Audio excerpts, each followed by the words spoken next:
नमस्कार, सुप्रियाज किचनमध्ये तुमचं स्वागत आहे। चला आज आपण बनवूया एकदम टेस्टी असा चिकन पुलाव।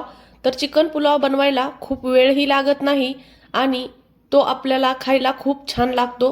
तर त्यासाठी लागणारे साहित्य पाहू। इथे मी बासमती तांदूळ स्वच्छ धुवून अर्धा तासासाठी भिजत घातला आहे। नंतर इथे मी अर्धा किलो चिकन स्वच्छ धुवून घेतला आहे। इथे आलं लसूणची पेस्ट, पुदिना, कांदा आणि कोथिंबीर आणि इथे मी 1 कप दही घेतलेला आहे। तर याला जास्त साहित्य लागत नाही, थोड्या साहित्यात हा छान बनतो। तर आता मॅरिनेशन करून घेऊया। तर 1 कप दही घालून घ्यायचा आहे। नंतर 1 चमचा मीठ घालून घेतला आहे। यामध्ये अर्धा चमचा हळद घालून घेऊया आणि 1 चमचा यामध्ये आपण धने पावडर घालून घेणार आहोत।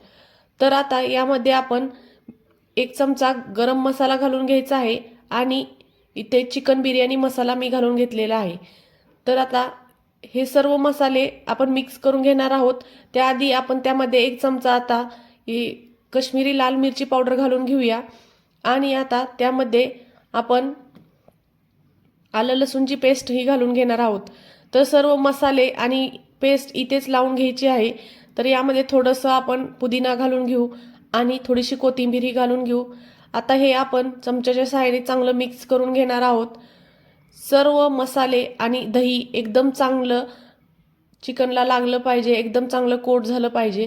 आता हे अर्धा तासासाठी आपण असंच रेस्ट करायला ठेवूया। नंतर एक कुकर घेऊ।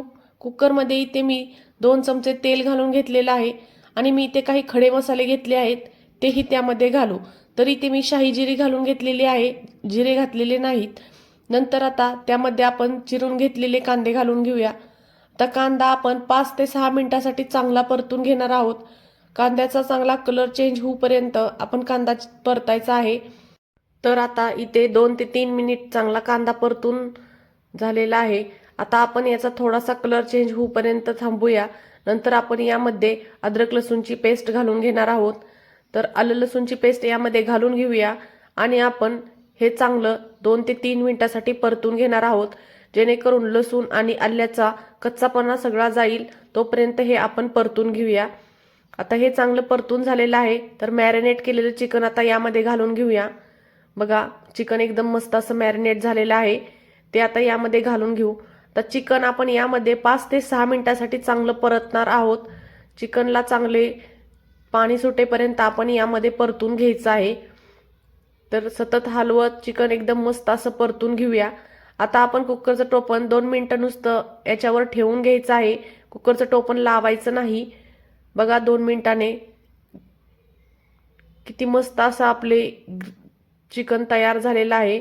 तर हा आपल्या पुलावचा बेस एकदम छान असा तयार झालेला आहे। तर तांदळातील सर्व पाणी काढून घ्यायचं आहे आणि आता त्यावर आपण चिकनवर हे तांदूळ घालून घेणार आहोत। तर सर्व तांदूळ यामध्ये घालून घ्यायचं आहे आणि नंतर आता त्यामध्ये आपण हे मिक्स करून घ्यायचं आहे। चिकन चांगलं मिक्स करून घ्यायचं आहे, पण जास्त तांदूळ हलवायचे नाहीत, थोडंसं असं हलवून आपण हे मिक्स करून घ्यायचं आहे। आता यामध्ये मी पाणी घालून घेणार आहोत। तर यामध्ये मी 2 वाट्या तांदूळ घेतले होते, तर 2 वाट्याच गरम पाणी घालून घेतलेलं आहे। तर पाण्याचे प्रमाण हे कमीच ठेवायचं आहे।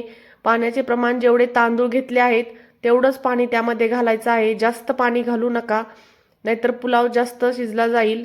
तर बघा आता यामध्ये थोडीशी कोथिंबीर आणि पुदिना घालून घेऊया आणि इथे मी फक्त 2 वाट्या पाणी घातलेलं आहे। आता कुकरचं टोपण लावून फुल गॅसवर 1 शिट्टी आणि कमी गॅसवर 2 शिट्ट्या अशा प्रकारे आपण पुलाव तयार करून घेऊया। तर बघा इथे मस्त असा आपला पुलाव तयार झालेला आहे। तर थोडंसं थंड होऊ द्यायचं आहे आणि नंतर पुलाव काढून घ्यायचा आहे। बघा किती मस्त असा पुलाव तयार झालेला आहे। एकदम कमी वेळात तयार होणारा हा चिकन पुलाव खायला खूप छान लागतो। तर तुम्हाला ही रेसिपी कशी वाटली ही कमेंट करून मला नक्की कळवा आणि सुप्रियाज किचनला सबस्क्राईब करायला विसरू नका।